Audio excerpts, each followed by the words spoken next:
한 주간 동안 평안하셨습니까? 온라인 수요 예배로 함께하는 시간입니다. 오늘도 이 시간 주님 앞에 나오신 모든 분들께서 우리 주님 만나주시고 은혜로 함께하여 주시기를 원합니다. 우리 기도하심으로 예배 시작하겠습니다. 은혜로신 아버지 하나님 감사합니다. 이 시간 주님 말씀 앞으로 저희를 불러주시니 감사합니다. 흑암의 땅 죄악의 세상에 오셔서 우리에게 소망을 주시고 구원을 주신 주님을 믿음으로 기다리는 신앙인 되게 하심을 감사드립니다. 어둠의 권세 아래에서 한숨과 염려와 두려움으로 살지 않고 오히려 어려움을 볼수록 우리에게 가까이 찾아오시고 우리와 함께 계시는 임마누엘의 하나님 은혜로 인해 평강을 얻게 하시고 두려움을 이길 힘을 얻게 하시고 장래에 소망을 주시는 주님의 역사를 기대하게 하시니 감사드립니다. 세상의 힘에 우리의 마음이 빼앗기지 않도록 말씀과 성령의 능력으로 모든 성도들과 교회를 붙잡아 주옵소서. 세상은 정보와 기술로 인간 스스로의 힘과 능력으로 예측할 수 없는 변화와 미래를 준비하려 할 때에 오히려 믿음의 사람들로서 주님의 말씀과 언약을 믿는 믿음으로 내일을 준비하는 영적으로 깨어있는 성도 되게 하옵소서. 내 직장이, 내 직업이, 내 생계가 아니라 주 예수 그리스도의 이름의 능력이 우리를 구원하고 예수님을 통하여 베푸시는 하나님 아버지의 은혜가 우리를 살게 하신다는 사실을 세상의 풍랑 속에서 잃지 않도록 우리가 오직 주님, 예수님만 바라보며 풍랑 위를 걸어가는 삶이 될 수 있도록 인도해 주옵소서. 성탄의 계절에 우리에게 임하신 주님의 사랑과 평화로 우리의 마음을 덮어주시고 모두가 지치고 힘든 삶 속에서 서로 용기를 주고 힘을 주고 따뜻한 마음을 나눌 수 있도록 인도해 주옵소서. 지치고 힘든 모든 심령 위에 주님의 위로와 용기와 회복을 허락해 주옵시고 어려움을 겪는 모든 성도들에게 재정과 경제적인 문제와 건강과 안전의 모든 문제로부터 지켜주시고 보호해 주옵소서. 오늘도 주님의 말씀 앞에 나온 모든 이들에게 은혜 베풀어 주시옵시고 저희들의 예배를 기쁘게 받아 주옵소서. 예수님의 이름으로 기도드리옵나이다. 아멘. 찬송가 412장 내 영혼의 그 깊은 데서 함께 찬송하겠습니다.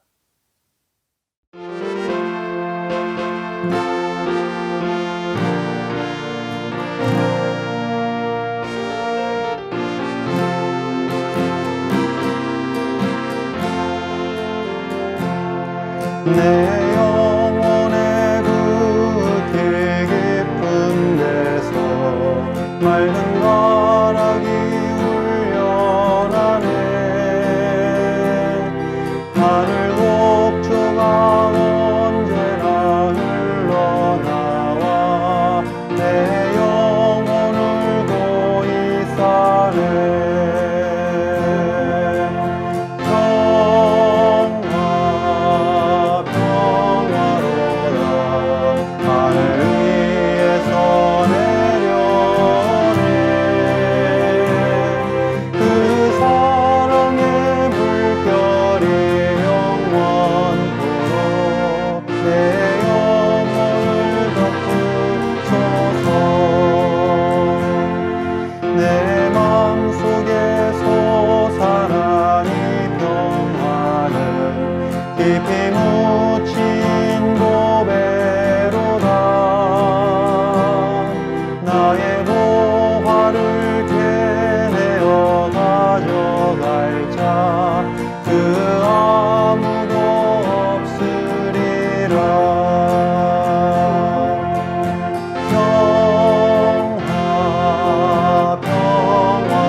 주야로 주님과 함께 있어 내 영혼이 편히 쉬네.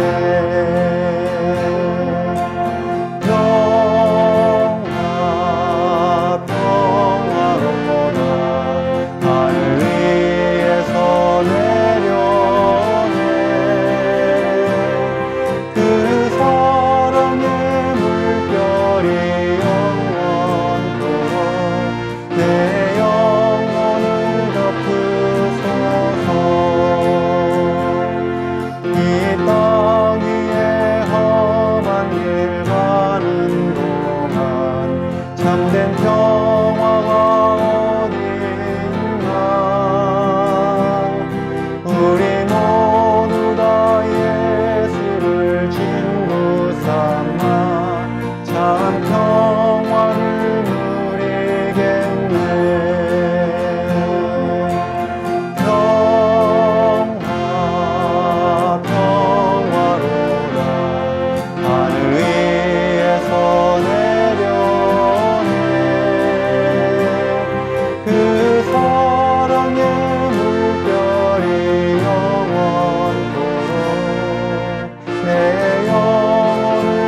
우리에게 주시는 하나님의 말씀은 마태복음 4장 18절부터 22절까지의 말씀입니다.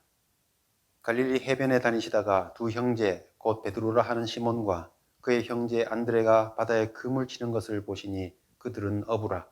말씀하시되 나를 따라오라. 내가 너희를 사람을 낚는 어부가 되게 하리라 하시니 그들이 곧 그물을 버려두고 예수를 따르니라.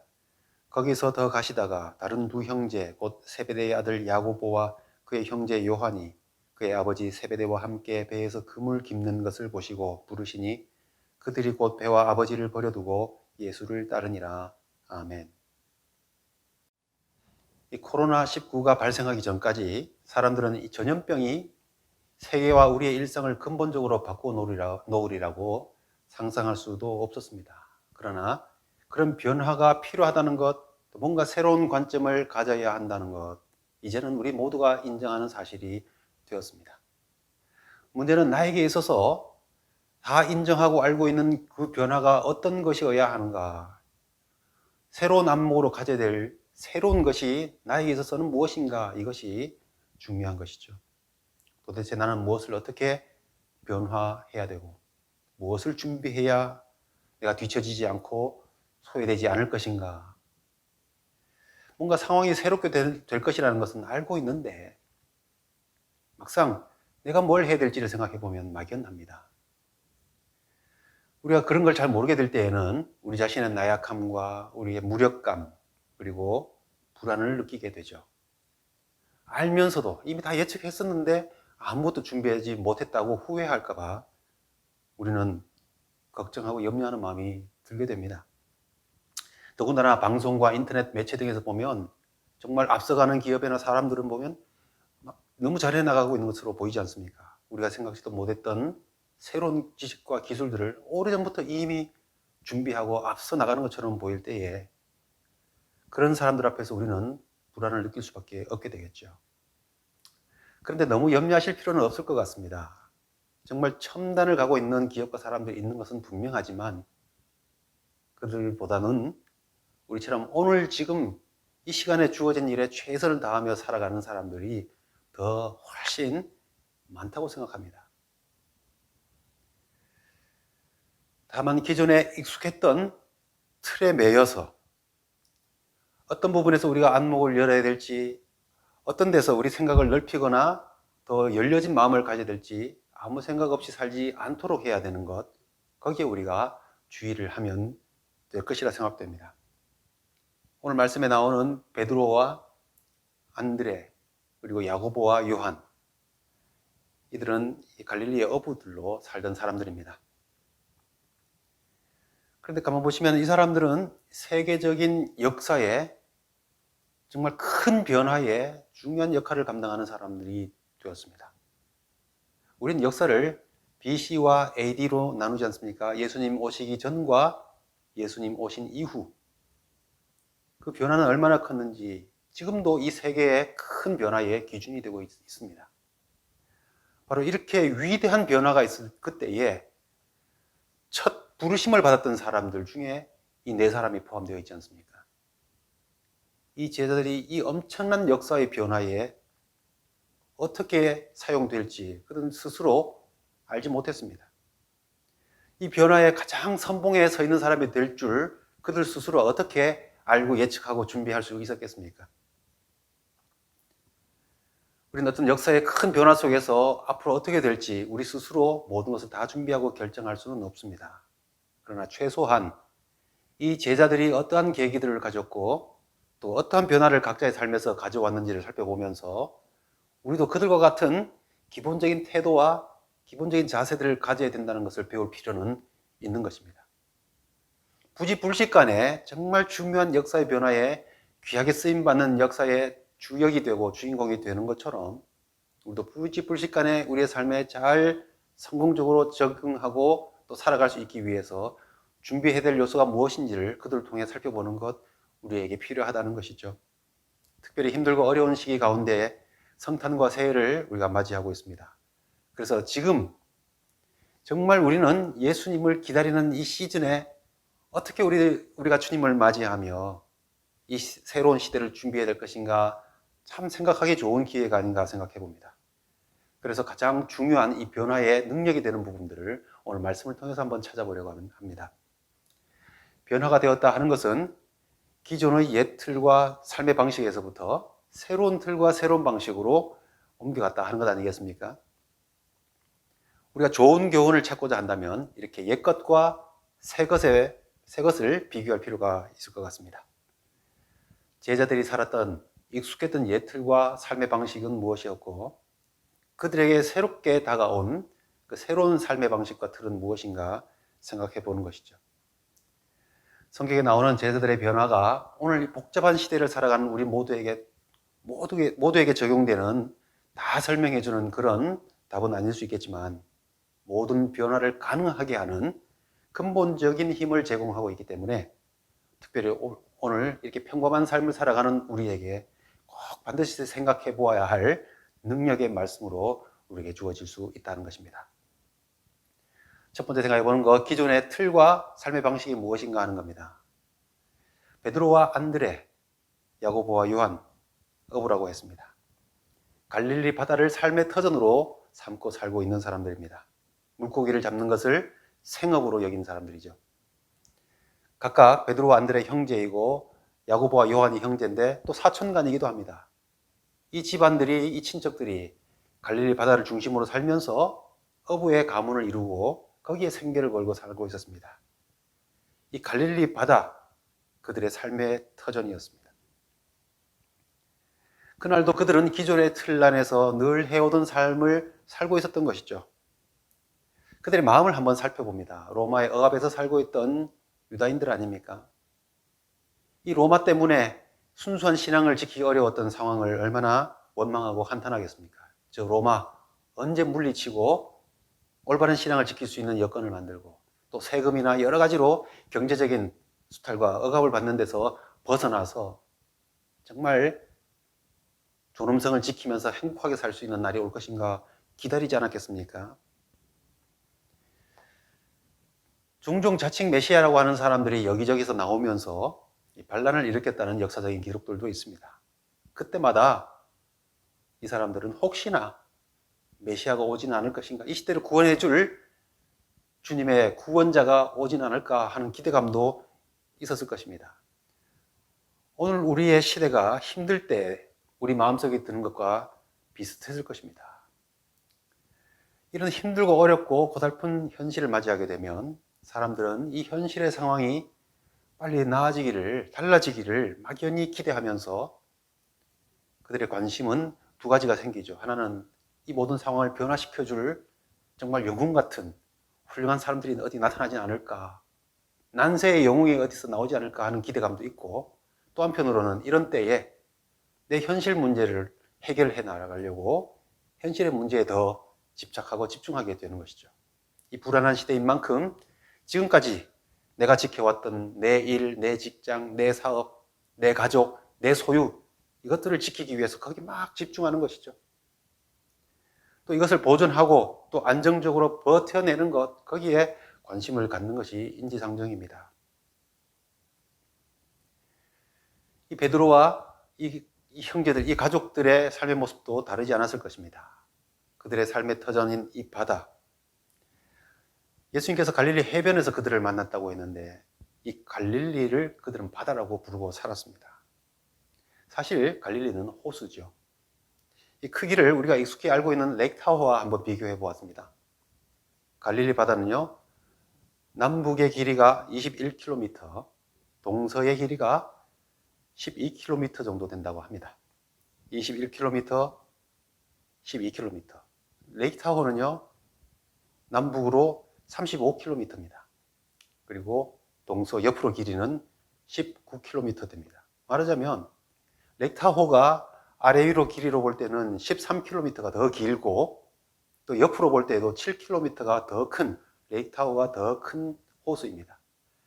태평양을 알고 있는 우리가 레이크 타호가 크다는 것 인정하지만 그걸 바다라고 부르지는 않지 않습니까? 가장 가까운 지중해로부터도 멀리 떨어져 살았던 이 베드로와 이 갈릴리의 어부들은 이 큰 호수인 갈릴리를 바다로 여기며 살았습니다. 갈릴리를 바다라고 부르면서 거기에 삶의 모든 것을 걸고 삶의 터전으로 삼고 있었습니다. 그들의 삶의 배경과 틀이 되고 있는 것이 이 갈릴리 바다입니다.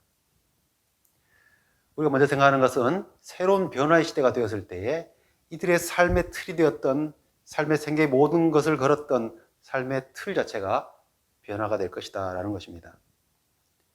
두 번째 우리 살펴보는 것, 그들의 삶의 방식입니다. 어부라고 하였습니다. 어부의 삶은 베드로와 안드레는 그물을 던지고 있었다 하였습니다. 야고보와 요한은 아버지와 함께 배에서 그물을 깁고 있었다고 하였습니다. 네, 갈릴리 어부의 삶이라는 것은 배와 그물과 그리고 물고기입니다. 그들은 이 생업을 가업으로 삼고 그것을 지키고 안정적으로 이어가는 일에 열심이었습니다. 로마의 억압 아래에서 참 어두운 시대를 살고 있다는 마음이 있고 또 메시아를 통한 새로운 시대에 대한 기대가 있다 할지라도 오늘 그들은 지금 그들의 삶의 터전에서 그들이 할 수 있는 일, 최선을 다하는 일, 바로 어부의 삶이었습니다. 물고기들의 습성을 알고 거기에 따라서 언제 어디 가서 어떻게 잡을 것인가, 그리고 낮에는 그물을 씻고 또 그물을 고치기도 하고 잠도 자고 밤에는 또 일하러 나가고 어떻게 하면 물고기를 더 많이 잡을 수 있을까? 이것이 어부의 삶의 방식에 있어서 중요한 부분들이었을 것입니다. 그들의 주 관심은 거기에 있었겠죠. 아마 이들이 그러한 삶의 터전과 삶의 방식에만 관심을 갖고 있는 것으로는 세계적인 변화의 주역으로서 역할을 감당할 수 없었을 것입니다. 이러한 그들에게 변화가 다가오고 있었습니다. 변화의 소식이 전혀 없었던 것은 아닙니다. 그 당시에 이미 세례 요한이 회개하라 천국이 가까웠느니라 하면서 회개의 천국 복음을 선포하고 있었습니다. 많은 사람들이 그를 선지자로 여기면서 그 앞에 세례를 받기 위해 나아갔습니다. 베드로의 동생 안드레는 이미 세례 요한의 제자였습니다. 그 제자 앞에서 예수님을 소개받게 되고 그 안드레가 베드로를 예수님 앞으로 이끌지 않았습니까? 변화에 대한 어떤 소식들도 있었지만 그들의 인생 자체의 변화는 그런 기대와 어떤 소문에 있지는 않았습니다. 제자들의 삶의 그 인생의 변화는 그들이 스스로 탐구하고 연구하고 찾아낸 것이 아니었습니다. 그들에게 다가온 변화가 그들을 변화시킨 것이었죠. 그들이 변화한 것은 찾아온 변화를 그들이 어떻게 받아들였고 거기에 따라서 어떻게 살기로 결단하고 반응했느냐에 달려 있었던 거지 그들이 변화를 만들어낸 것은 아니었습니다. 그들이 기존의 틀과 삶의 방식을 버리는 일도 결코 쉬운 일은 아니었습니다. 오늘 말씀에서처럼 배와 아버지를, 그물을 버려두고 예수님을 따라갔다고 했습니다. 간단하게 표현되어 있지만 배와 그물과 아버지라는 것은 그들에게 있어서는 생명과 같은 일입니다. 그들의 생계수단이고 그들의 삶의 모든 공급이 그것으로부터 이어지는 것입니다. 그렇기 때문에 그것을 버린다는 것 정말 쉬운 일이 아닙니다. 물고기를 잡는다는 일은 그냥 낚시하는 취미나 기호가 아니죠. 생명이 걸려있는 그들의 삶의 터전의 일이었습니다. 부모와 가족이라는 것은 그들의 정체성을 드러내주는 자기 자신의 전부라고 할 수 있는 공동체의 모습입니다. 자, 이러한 생명과 같은 자기 자신의 전부가 되는 배경을 버려두고 따른다라는 결단은 결코 쉬운 일이 아니죠.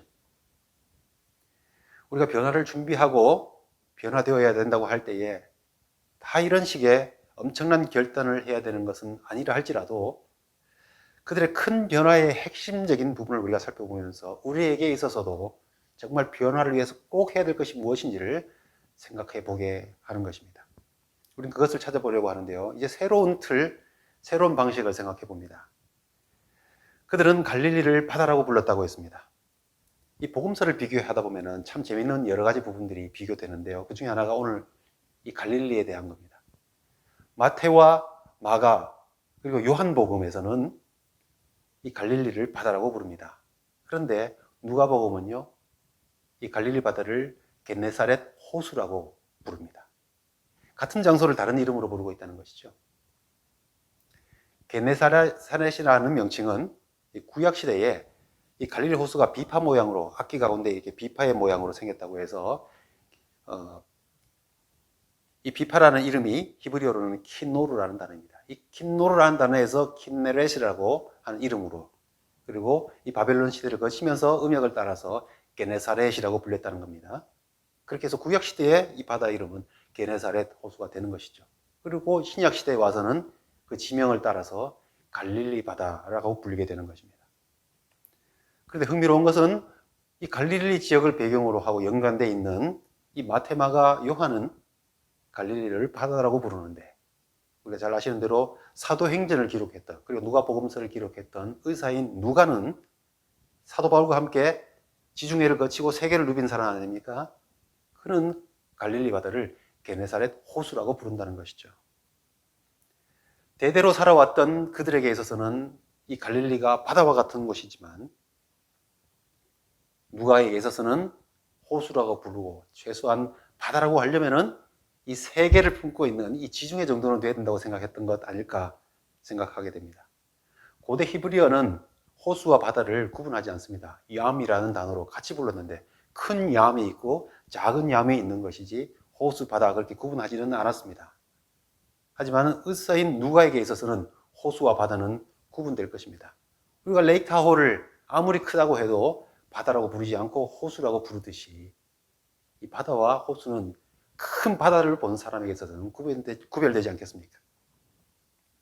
지금껏 갈릴리를 바다로 여기며 살아왔던 이 4명의 제자들의 삶이 앞으로 더 큰 바다를 본 다음에 갈릴리가 이제 호수로 보이게 될 것이라는 것이죠. 그동안 삶의 터전이 전부라고 생각하고 이 세상 모두라고 생각했던 관점에서 더 큰 세계를 보는 안목으로 변화된다는 것을 우리가 느낄 수 있다는 것입니다. 정말 복음을 확장하고 선교를 하는 그런 안목에서 볼 때에 그들의 세계는 좁았던 것이고 이제 더 넓은 세계로 변화된다는 것입니다. 이게 확장이라는 의미에서 의미 있는 해석이 아닌가 생각이 듭니다. 그동안 갈릴리 바다만을 생각했던 그들이, 거기에 생계를 걸고 삶의 틀로 여겼던 이 사도들이 이제는 그 눈을 크게 열고 주님 안에서 새로운 세계를 보게 되는데요.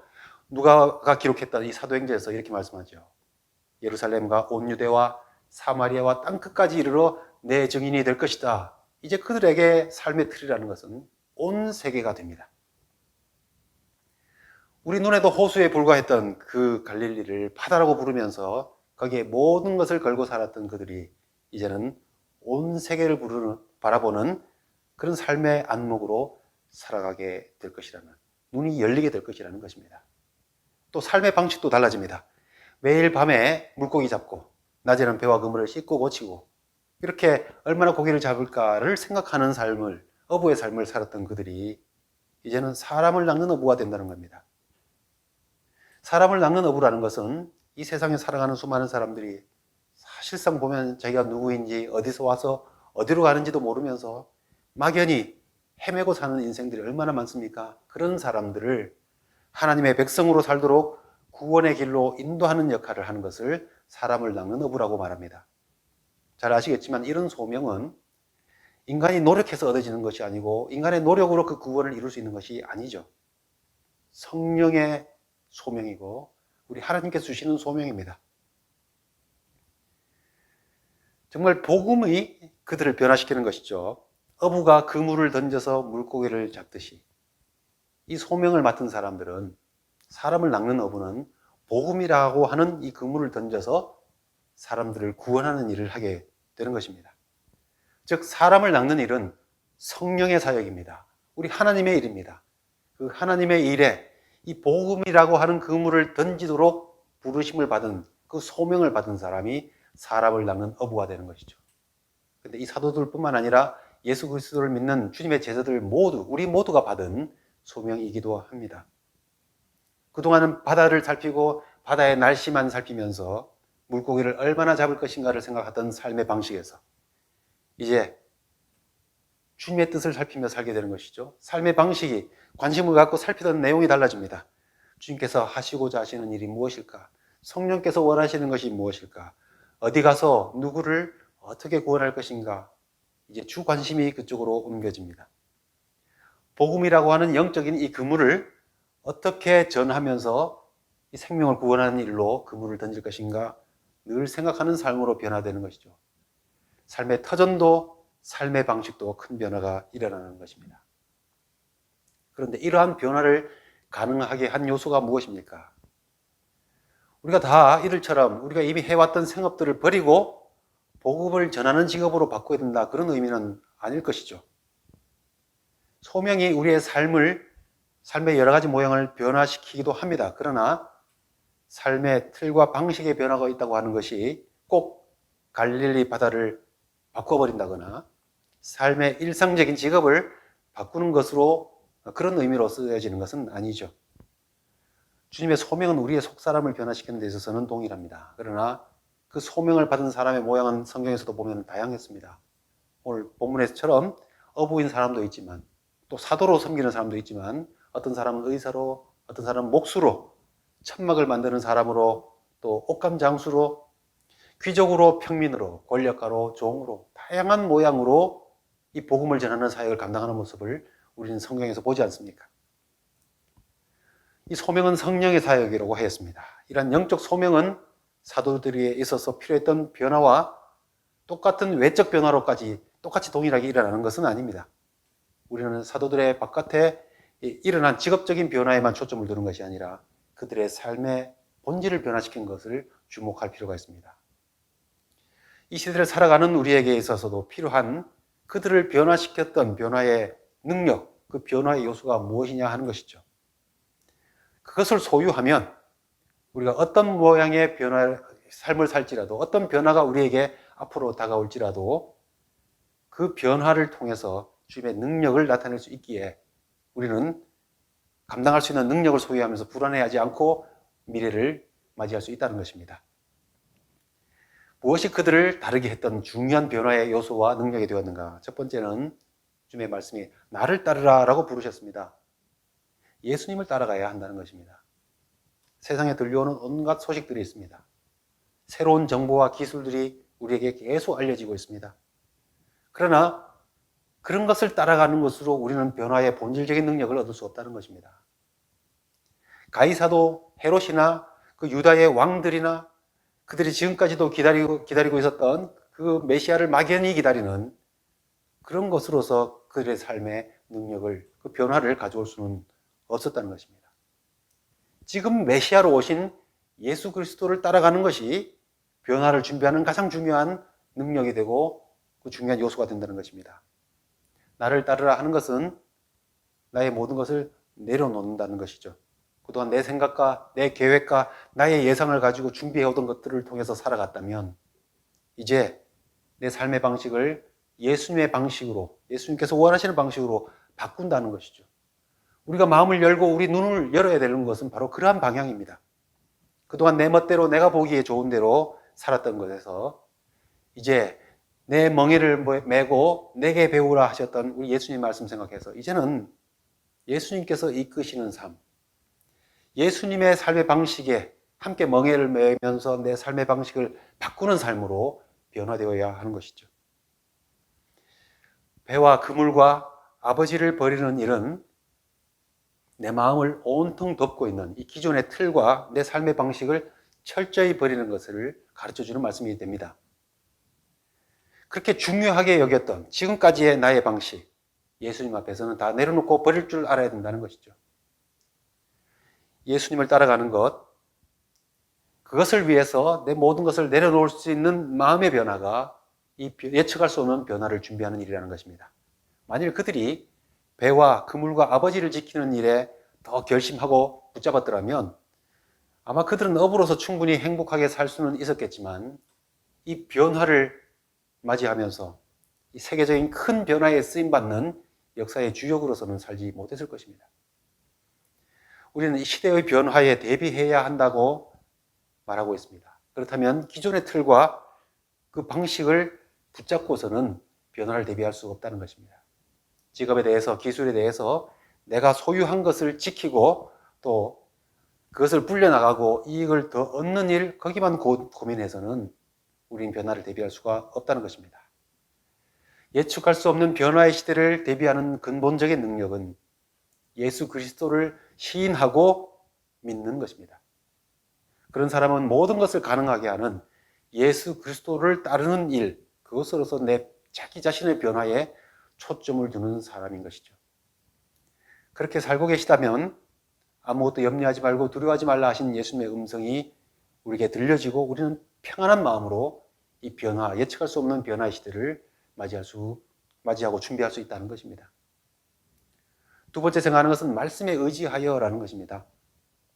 베드로의 극적인 변화를 가져왔던 사건, 물고기를 잡는 장면 우리가 기억하실 것입니다. 제가 밤이 새도록 수고하였지만 잡은 것이 없었습니다. 그렇지만 말씀에 의지하여 제가 깊은 데에 그물을 내리겠습니다. 예수님의 이 말씀에 따랐던 이 베드로의 반응, 그의 인생을 변화시켰던 그런 반응이었습니다. 베드로가 자신의 인생을 돌아볼 때 가장 잘한 게 뭐냐고 만약에 묻는다면 아마 이 장면을 생각하지 않을까 싶습니다. 그때 말씀에 의지하여 깊은 데다가 그물을 던지겠습니다. 이 어부로서의 상식을 완전히 반대하는 일이거든요. 물고기들은 밤에는 얕은 물가에 와서 먹이도 먹고 활동합니다. 그렇기 때문에 어부들이 배를 타고 와서 그물을 던져 물고기를 잡을 수가 있습니다. 하지만 날이 밝아지고 낮이 되면 물고기들은 깊은 데로 가서 낮에 잠을 자는 것이죠. 그래서 어부들이 배를 타고 아무리 가서 먹이를 주고 그물을 던져도 낮에는 물고기가 잡히지 않는 것이죠.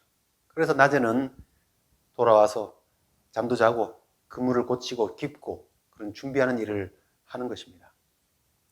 그런데 예수님께서 깊은 데 가서 그 낮에 그물을 던지라고 하였으니 어부로서의 그동안의 경험과 노하우와 지식을 완전히 위배하는 일인데 말씀에 의지하여 한다고 했던 것입니다. 베드로는 예수님께서 가르치시던 말씀을 옆에서 들었던 것이죠. 그리고 그 삶의 변화를 일으킬 수 있는 예수님의 말씀에 대한 믿음을 갖고 그 불가능해 보이는 그들의 이미 갖고 있던 그 지식과 노하우를 완전히 정면으로 반대하는 그 일을 행하는 것이었습니다. 그리고 결과는 그물이 찢어질 만큼 물고기가 잡히는 놀라운 기적의 역사를 경험하게 되었던 것이죠.